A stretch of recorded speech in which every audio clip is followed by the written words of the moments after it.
Hai para beauty enthusiast yang ada di luar sana, ketemu lagi sama saya Dr. Florentin untuk ngomongin soal fillers yang pengen kamu tahu.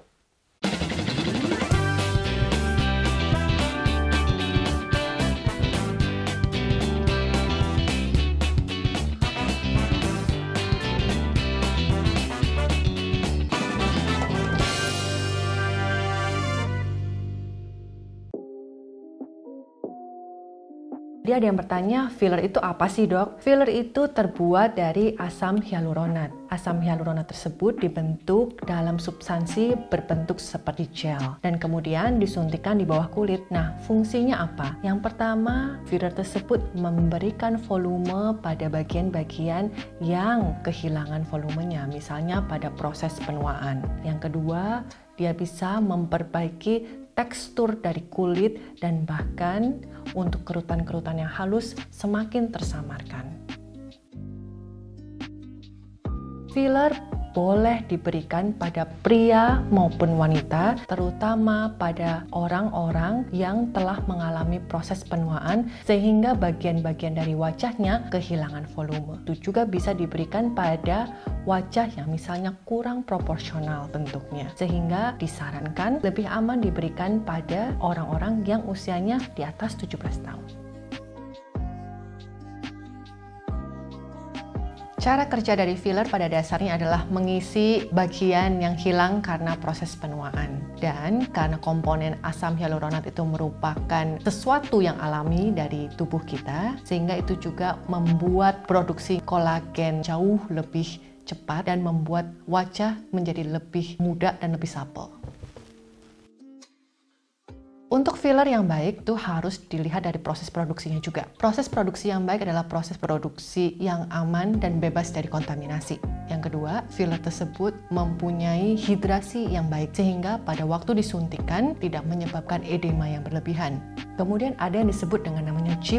G' adalah besar dari molekulnya. Semakin besar molekulnya akan semakin lama terdegradasi. Tetapi perlu diingat bahwa setiap filler itu mempunyai G' yang berbeda untuk bagian wajah yang berbeda. Sehingga itu perlu nanti dikonsultasikan dengan dokternya masing-masing.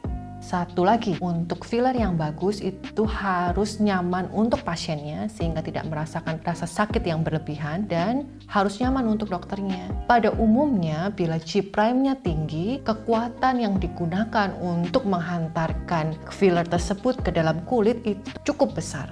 Tetapi beberapa filler diciptakan dengan teknologi yang khusus sehingga hantaran energi yang digunakan itu cukup sedikit, tetapi daya untuk membangun volume baik sehingga dokter pun menjadi sangat nyaman dan presisinya menjadi baik.